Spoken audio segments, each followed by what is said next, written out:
Yeah, this is Dave Simon here with Hannah Rainey, who is an instructor at my rock school in St. Louis, Missouri. Hannah is a Kidzrock instructor. We'll make sure I'm in the shot. There we go. Hannah, how long have you been teaching Kidzrock? I started in December of 2015, So so almost 2 years. a couple of years. And prior to that, you were teaching private lessons, and then you had experience teaching ensembles with our older kids, correct? I didn't. That was your first? I started Kidzrock when I started the band program too, so I started them at the same time. So what, I think that, the big question that I want to look at today is, what was teaching Kidzrock like for you? Well, let's talk about what teaching Kidzrock was like for you at the beginning. What was your biggest challenge when you started teaching it? I think my biggest challenge was figuring out which kids were best on which instrument and starting each song slow enough so that everyone could keep up. So you feel like your tendency was to count things off too quickly? Yeah, I counted things off too quickly. I needed to find the best drummer because the drummer is really important. Also, I had some behavioral issues when I first started that were really tricky because when you come into the Kidzrock room, you just want to touch everything and play everything and bang everything really loud. So that took me a little bit to manage. So there's a couple things you touched upon that we should maybe kind of dig into. You talked about behavior, and you talked about kind of identifying what instrument fits with the kids. So let's talk about, okay, so here you are 2 years later. How have you gotten better? What are you doing differently with behavior management? At first, I think I was a little too lenient with the kids, and I just wanted them to have fun and wanted them to like me. But now I'm not afraid to call kids out or talk to their parents after class and kind of get things in order so that we can have a productive class. Because if you have one kid acting out, you're not going to be able to get through both of your songs in one day. Do you have a go-to line or tactic that you'll use when you're struggling with maintaining order? Yeah, I'll say, if you're not listening, I'll turn you off. And then usually they say, oh, no, or I'll turn them off.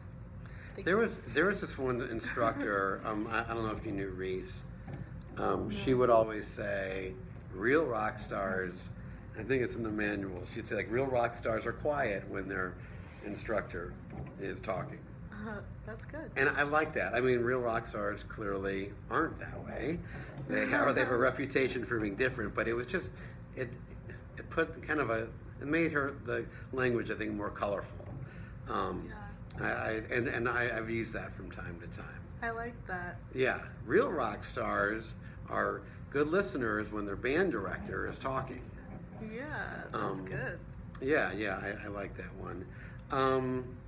Anything else, like, have you played around with your voice when you're trying to obtain order, like getting louder, being quieter, being silent? Yeah, sometimes I'll be completely quiet and I'll just look at them until they're looking at me and they're silent.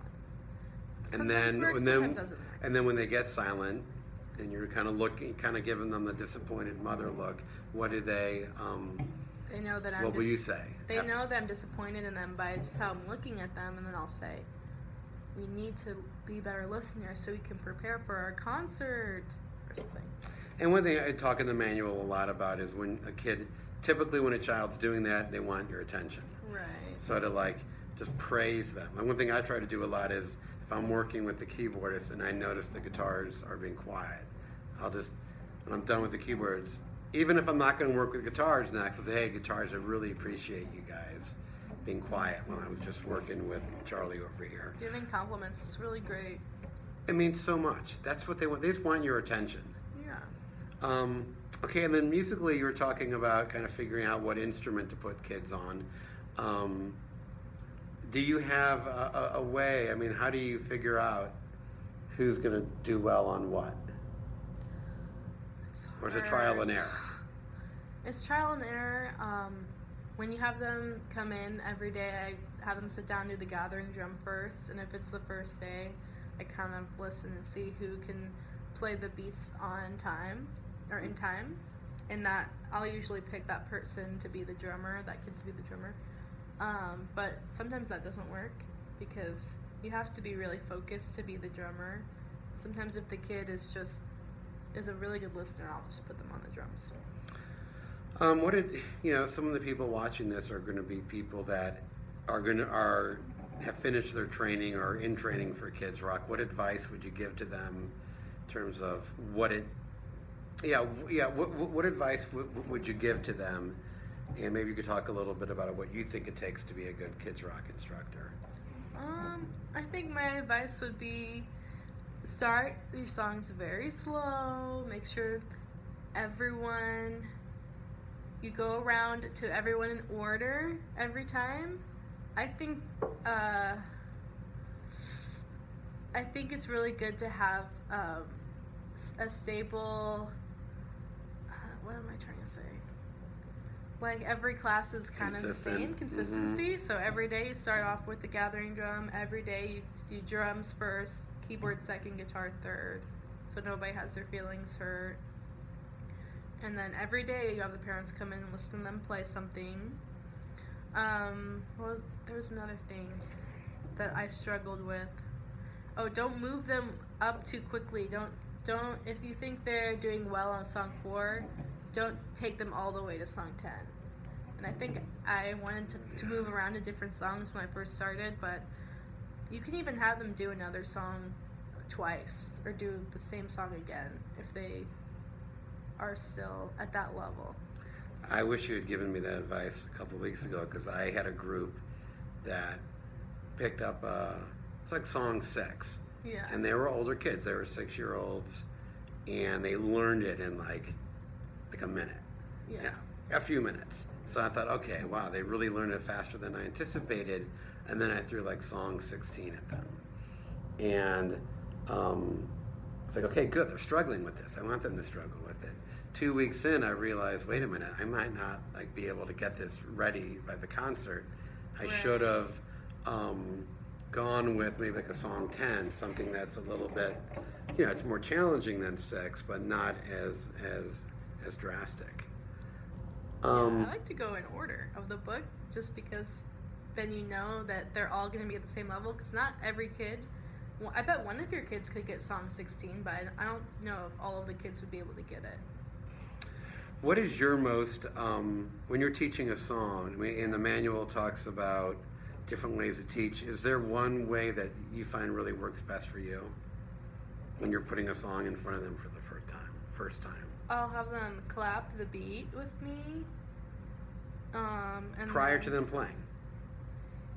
Yeah, or we'll go, sometimes I'll even take the guitar book to the gathering drum, and I'll show them the song on the guitar book, and then we'll do it on the gathering drum. That's great. And then you can kind of work out some of those rhythmic issues right there and then.